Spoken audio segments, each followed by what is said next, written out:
It is time to call the life coach. Call me right now, 1-800-252-1025. Phone lines are open. Give me a call. I would love to chat with you. And I like it at the end when you go, wow, I didn't even think of that. That problem's not that big, Dan. And I say, I know, and that's why I love you. And we give each other a big radio hug. It's totally cool. 1-800-252-1025. We also take emails at lifecoach@KZOK.com. Life Coach brought to you by Goldberg Jones Divorce for Men. Call 1-800-DIVORCE. Let us start with one of them emails. Yeah, I like what you just said, though. That was really cute, that you're going to give people a big radio hug. Big radio hug. If you would like a big radio hug and need some advice, then call Danny Bonaduce right now, 800-252-1025.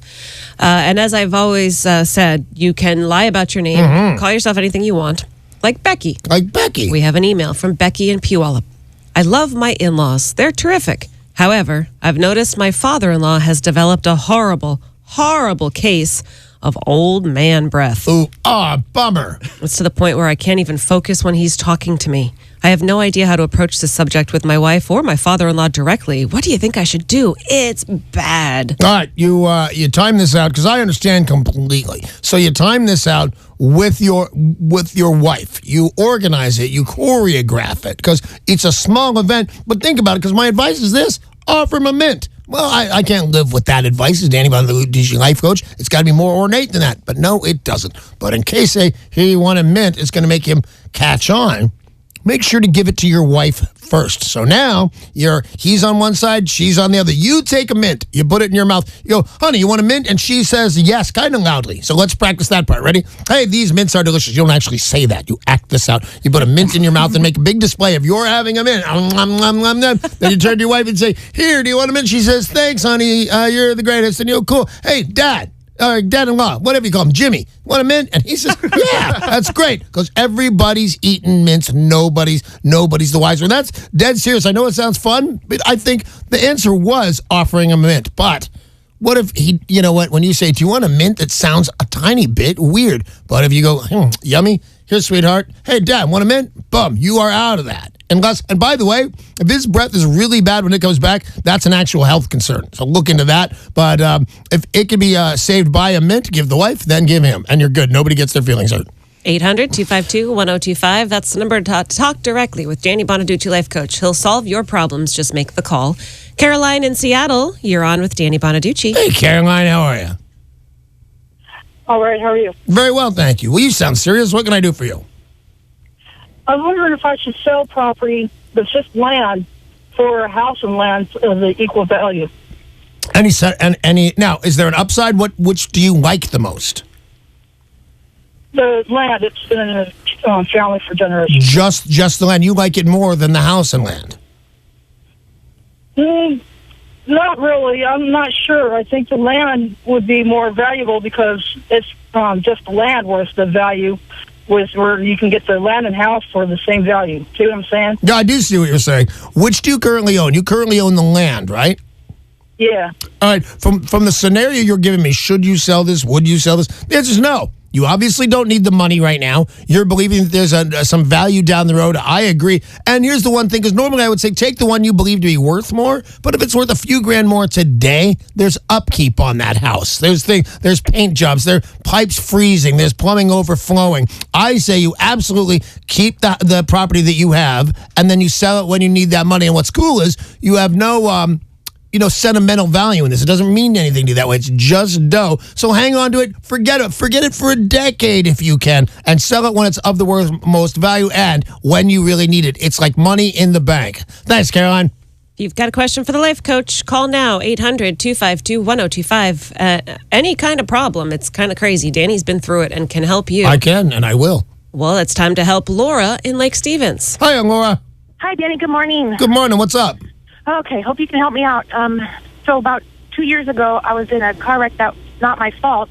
I saw medical treatment that day for a hurt knee, and then about 3 weeks later, my mom had passed away, so there was a big gap in treatment, and I saw a lawyer about May this year and did physical therapy, MRI. I saw surgeons, they said, yep, related. And my own insurance company said to do it IME, and that doctor said, nope, not related. My lawyer said, so sorry, you're stuck with all these medical bills, and it doesn't seem right. Well, it doesn't seem right, but I'm going to guess if a lawyer who could have made money from it believes that that's the way to go, he does not see the quick profit. Here's what I say. If I had an accident that hurt my knee, and the next year later, or 2 years later, I had a hurt shoulder. And we said, well, it's not related. There's no way in the world that I could not prove to a reasonable group of people that the difference in my posture, the gait that I take, all because of that bad knee that went up my body, hurt my back, and ended up festering into my shoulder. I think any good lawyer could make a case for anything you want him to make. So what's your exact question to me?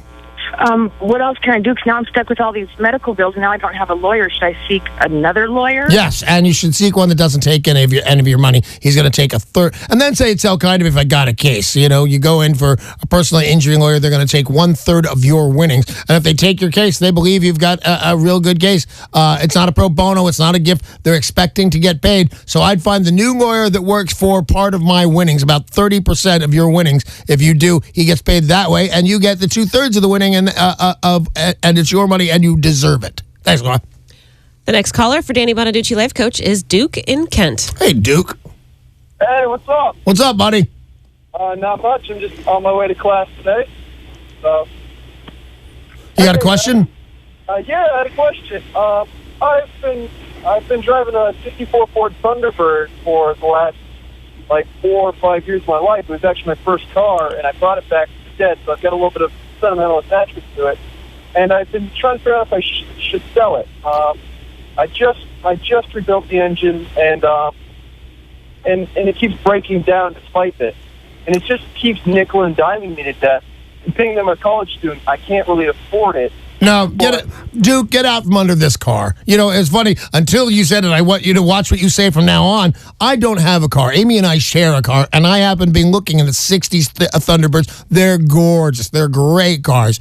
I say if you don't have a sentimental attachment, because those things, sentimental attachments will drag you down, man. You're a very smart guy. You rebuilt the engine. You're getting nickeled and dimed. Absolutely. Get it all pristine, get it all waxed and loaded, and get it on the internet right away and sell it. And somebody will buy that car. You'll have it on the market 3 days, and somebody will buy that car. It's a fantastic car. And by the way, if anybody needs a '64 Thunderbird, keep in mind, Duke's selling one. Sell it, Duke. All right, let's put you on now with Rob in Roy. Hey, Rob and Roy. Hey, Danny. What's How's up? it going, man? It's all good. What's up? I've got an 8-year-old who's in the 2nd grade, and he's getting bullied here recently. He's getting thrown to the ground by one particular kid, and shoulder checked and whatnot. And he doesn't want to be a narc. He doesn't want to rat him out, but he doesn't want to take this much longer either. Is 2nd grade young enough to where I can get directly involved with a teacher and say, hey, you know what, you need to look for this kid, maybe talk to him or something, or is that just? No, I think you're being overly polite, Rob. This kid's a menace. Who knows what he's going to do next? Your kid, I'm assuming this with this phone call, that your kid's a really nice kid, and he's minding his own business, and this kid is shoulder checking him, knocking him to the ground. Who knows what he might do next? And you know what? I'm going to take giant leaps here. What the hell? So he's going to bother your son for no good reason. The next thing you know, he's torturing animals, and boom, he's opening fire at a school. That's what this little rat bastard is going to do. It's your obligation to tell that teacher that they're festering a menace to society here, and it stops with your son. And you know what? I'm taking it to an extreme, but I'm not kidding. Go to that school and tell that teacher to straighten that kid out, or you'll talk to the dad, and maybe you'll teach your kid how to smack him right in the head, because that's what the kid deserves. And by the way, I was kidding about none of that. That's how I feel about all that stuff.